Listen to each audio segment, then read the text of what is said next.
right, folks, you know you're in for a treat when you hear that sound because it means it's time for another edition of the Rec Poker Podcast. This is the forums edition, which means that just like every week, we're stealing a forum post. Someone came in and wrote it for free because that's one of the great free perks of being a member at Rec Poker. You can go to rec.poker right now and sign up for a free membership. All it takes is an email address and a smile, and you can hang out with me, all the other great members at Rec Poker, not just premium members, not just Wrecking Crew members, but community members that just want to come listen to the podcast, post in the forums, play in the home games, watch the free YouTube videos, hang out on Discord, and all the other free stuff that you can do at rec.poker. So go get that account right now. Speaking of the crew, it takes a village to make everything happen that we do at Rec Poker. So I should thank our sponsors, Running Aces Hotel, Racetrack, and Casino, and of course, Website Mark over at Website Amp. I've got the best job in the world. My name's Jim Reed. I get to hang out here every week and talk to these folks about poker. I'm Bluffsterini in the home game. And if you want to find out more about me and the rest of the Wrecking Crew, you can go to rec.poker/crew. But don't take my word for it. Gang, why don't you introduce yourselves? I'm Kim Kilroy. I'm Fergie56 in the home games and PetVet 33, just about everywhere else. I'm Rob Washam and I'm Radman50 just about everywhere. And this week we're joined by a couple premium members in the chat, John and Stuart. And we're also going to be looking at a post in our forums by first-time poster Stoyvind. So Stoyvind writes in and says the subject line is wrong shove. So it's the final table of a tournament at my local card room, says Stoyvind. 24 entries, 5 get paid. There's 9 players left, and I'm in the cutoff with ace queen off, holding 14 big blinds. So the under the gun player raises to 2.5. We've only played a few hands with him earlier in the night. He seems inexperienced, at least in the way he handles his chips and cards. The middle position player, who has about 35 big blinds, or more than twice our stack, cuts out chips for a raise. However, throws in too little for a minimum raise, so it's deemed to be a call. Our correspondent, Stoyvind, says, I think it was an honest mistake and not any kind of angling. I've played quite a bit with this player. He's loose and aggressive, and my general read on him is that he gives off sizing tells. When he has a strong hand, he usually goes big. So Stoyvind is faced with a decision here. He's holding ace queen offsuit. There's an open in early position, and then this player to his right has acted as though they were going to make a raise, but as it happens, they've only called.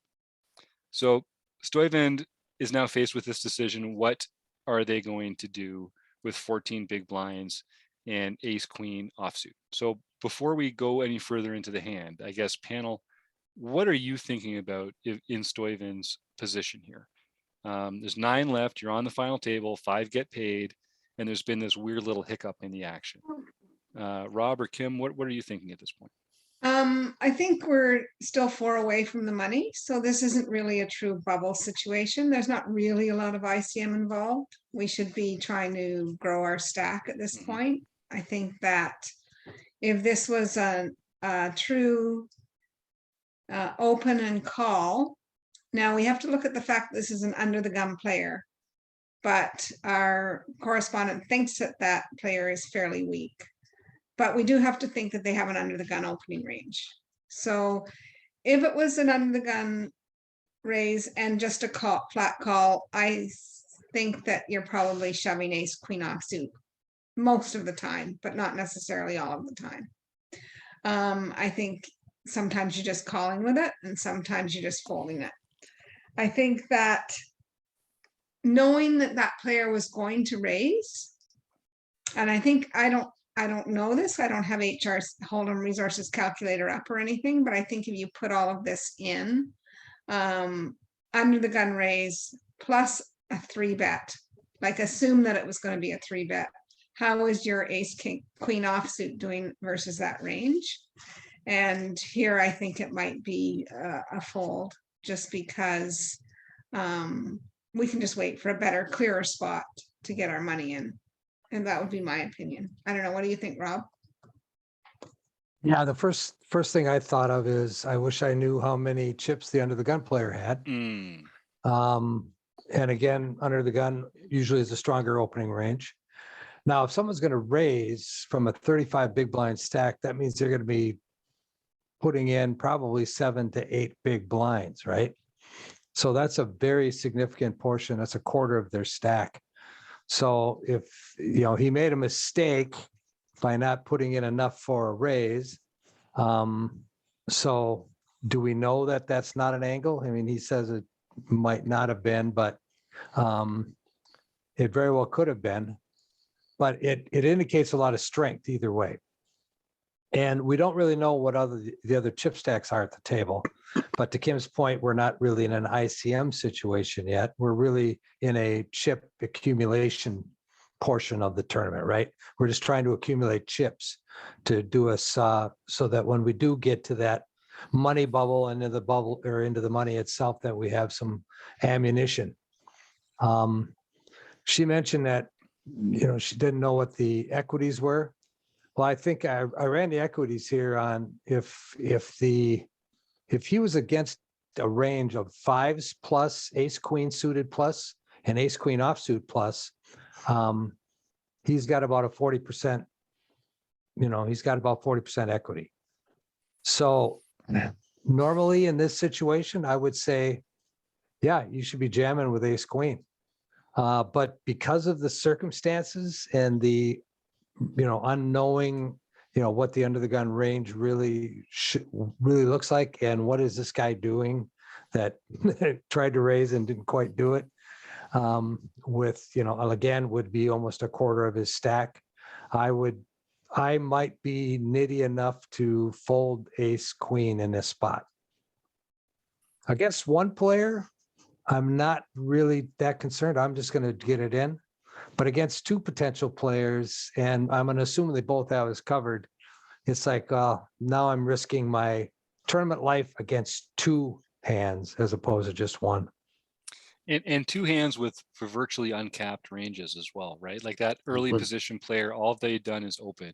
So they've got all the best hands.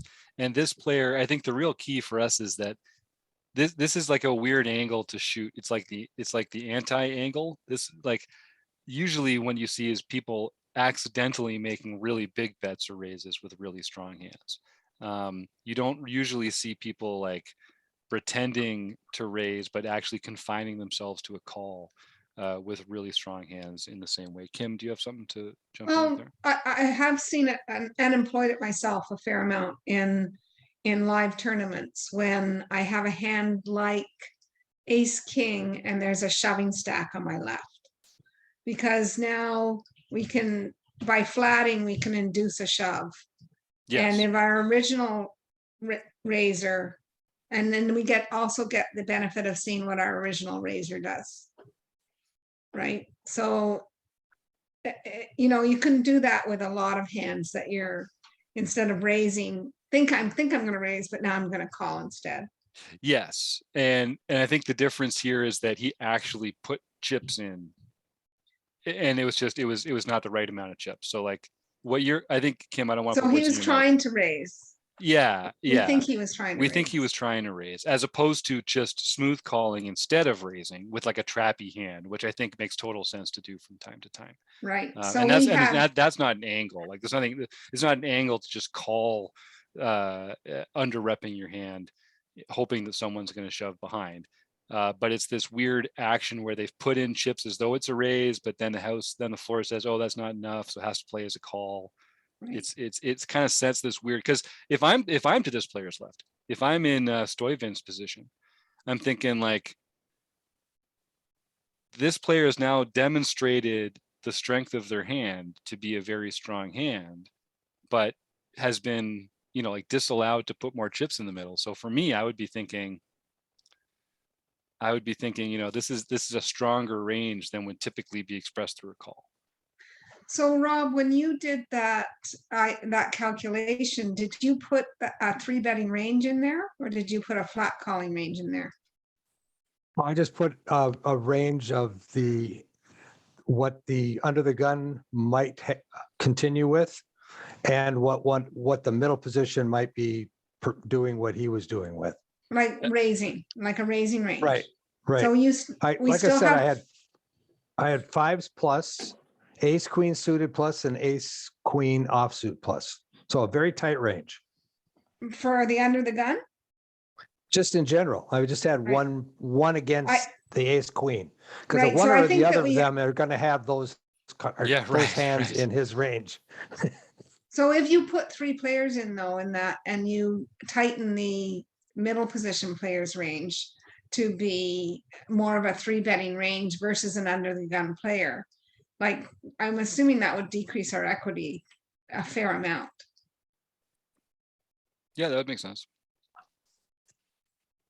If they're 3-betting an even tighter range. If for we add instance. a third player into it, instead of just going a range of both of them together versus our range. So what range would you like? Tens plus ace kings? And you're doing 3 players, right?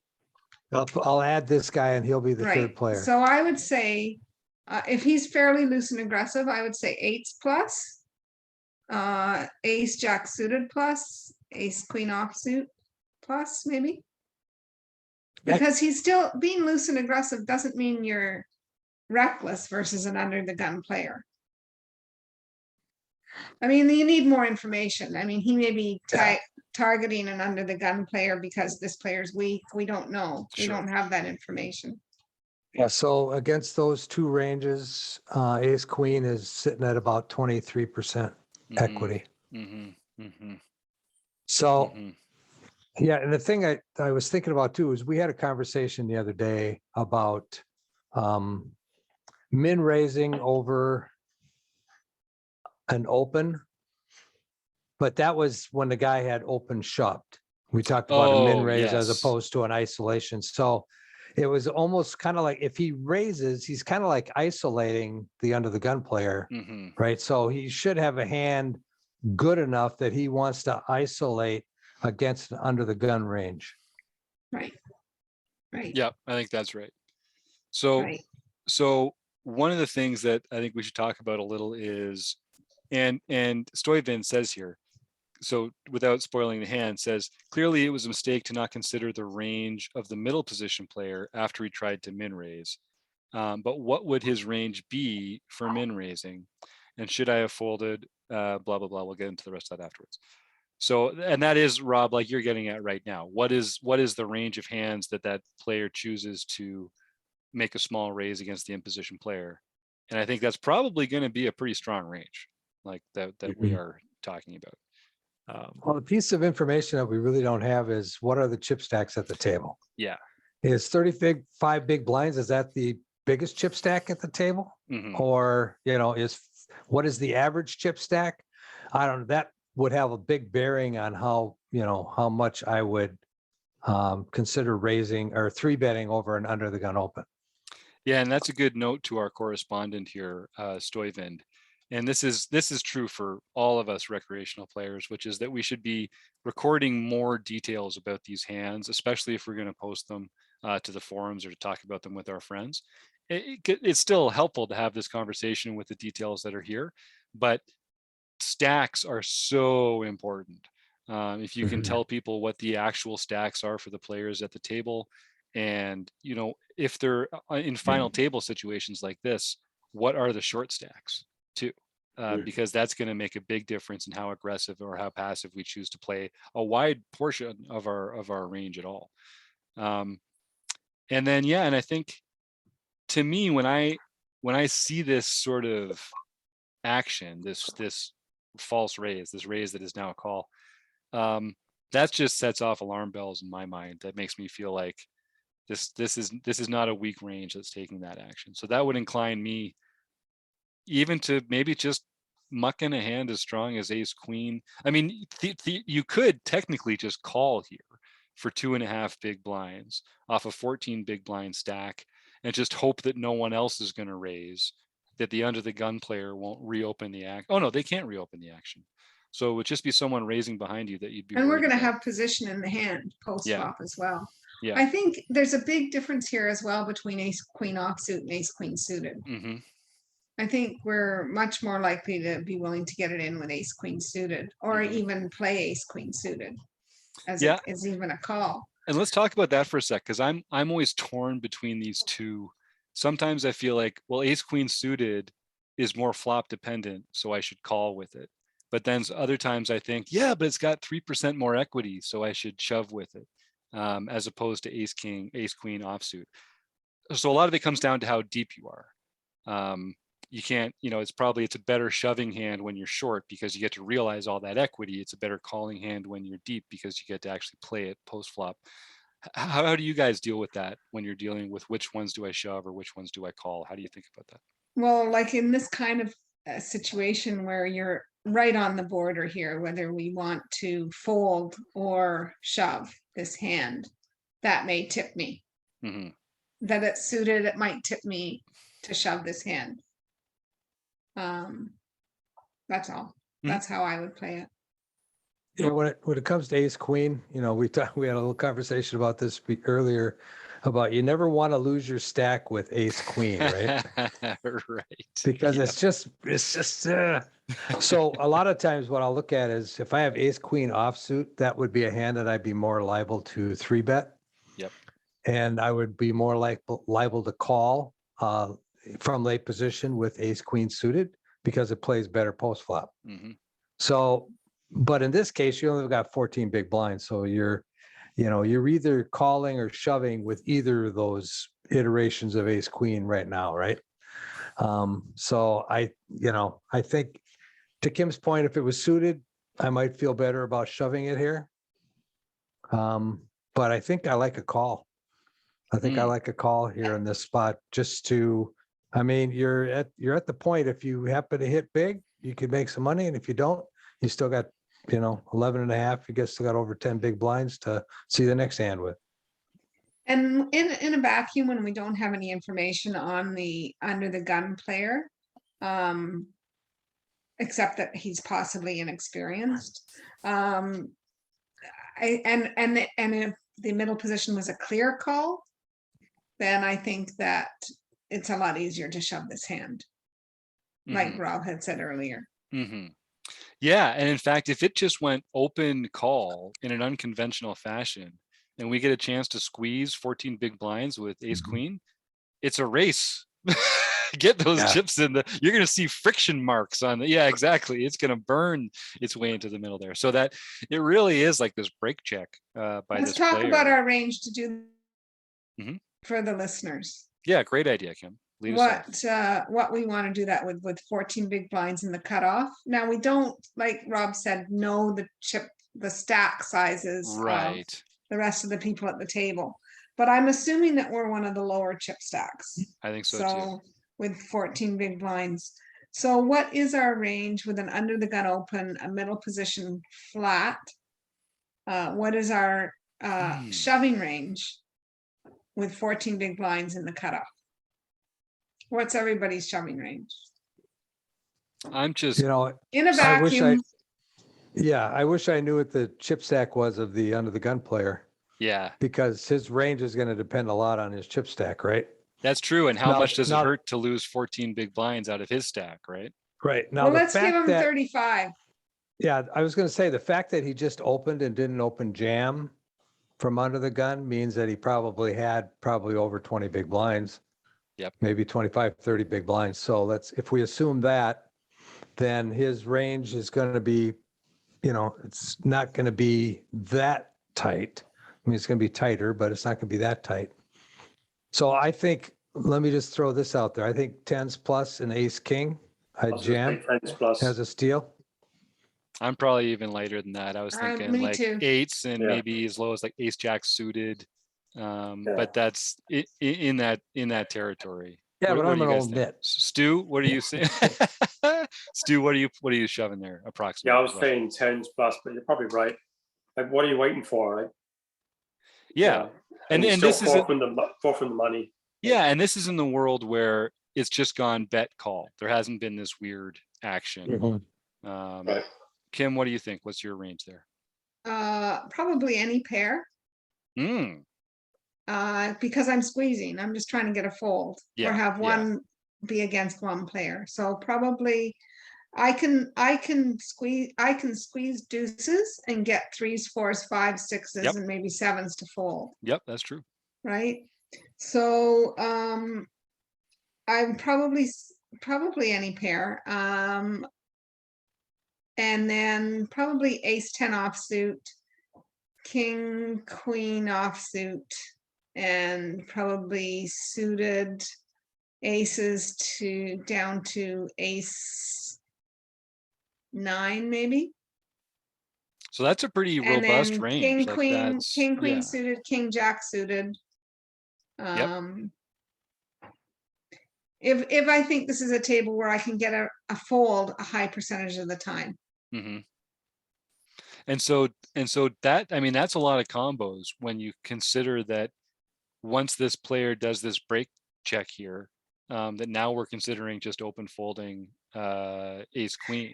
That's with us. That's not with this scenario. Yes, That's with a yes. scenario of a call, Yeah. right? So it just goes to show how much of a difference it makes when we see this person, tell us that they have a very strong range, because Right.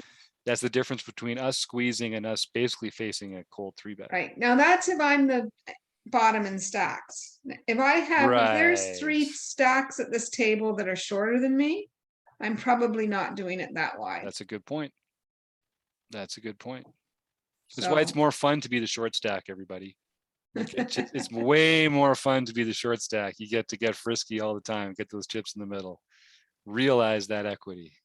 So one of the things when you're at a live tournament and you're trying to record a hand, just you can step away from the table and like speak into your phone and say something. Or I use the hand history keyboard, which is a downloadable keyboard for both Android and iOS, and it makes it easier to record a hand. And sometimes if I'm really caught up in a big hand, I'll just snap a quick picture of the board of how it's come out if I want to discuss a hand. And then because sometimes I'll be talking to him, I think it was a 6 on the turn. I'm not sure. It could have been a 5. I know it was red. So it was like, it's just really important to have a really good, if we're going to dissect a hand, to just have all the information you can have. We don't need to know stack sizes at the table when your head's up in a hand with somebody else and it's the middle of a tournament. Yeah. But when we're in this sort of scenario where we're final table of a tournament, it's pretty important to know the stack sizes. And it also just makes you at just remembering the details, recording the details. It'll make for better strategy conversations with your friends too. Just trains your brain. There's a interesting fact. If we use a GTO under the gun open at 25 big blinds, and we assume that the middle position player just called, so his range is going to be that much wider. Now we're going to steal, and we're only going to get a call. If we get a call at all, it's probably going to be from the end of the gun player. The middle position player would have raised if he was stronger. So we're going to assume that he's not going to want to call. At that point in time, we have 53% equity against that range with ace queen off. So yeah, I think if we saw just an open and a call, a steal is definitely the way to go and to jam Slam all in. dunk. Yeah. Yep, slam dunk. Yep, I agree. It's amazing how much, it's just amazing how much it changes when you know that person wanted to 3-bet. And if you trust that. And it just goes to show folks, like, pay attention, and not even when you're in the hand. Like, it's obviously more important when you're in the hand, but pay attention at the table. Before you act, look to your left. Do the people to your left look like they're excited to play the hand, or are they just waiting to fold? That's like free information that's available for you when you choose how to proceed. And we all make these little careless mistakes where we're just not paying attention. We've all done it. The player to their right's taking an action and we just think it's folded to us. And, we make the wrong bet size, or we say a raise when we meant call or something like that. Sometimes it's just a little careless mistake, but sometimes we're actually giving out information about our hand that is normally private information. We should try and keep that information private. Right. So yeah, so for me, it's a pretty critical point that this player wanted to raise and couldn't. And so what ends up happening was Stoyvind says, I go all in without thinking more about it. The under the gun player folds and the middle position player calls. And we don't get results, but the Stoyvind says that he had a sizing tell, but when the player open raises, when they open raise larger, it's with a strong hand, and when they open raise smaller, it's with a weaker hand. So Stoyvind is asking, should he also pay attention to this tell when it comes to 3-betting? Because the fact that he was counting out a min raise made Stoyvind think that maybe it was a pretty weak holding. And I don't know if that's true or not. I'm sure that's mostly stack dependent if this player is a thinking player. I think 3-betting already expresses a pretty strong range. So the sizing is less important than the action in this case. And I think the action that he tried to take should have told us that he has a stronger hand. Right. I agree with that. All right. 100%. All right. Well, Stoyvind, thank you so much for writing in. I hope it's not the last chance that we get to hear from you.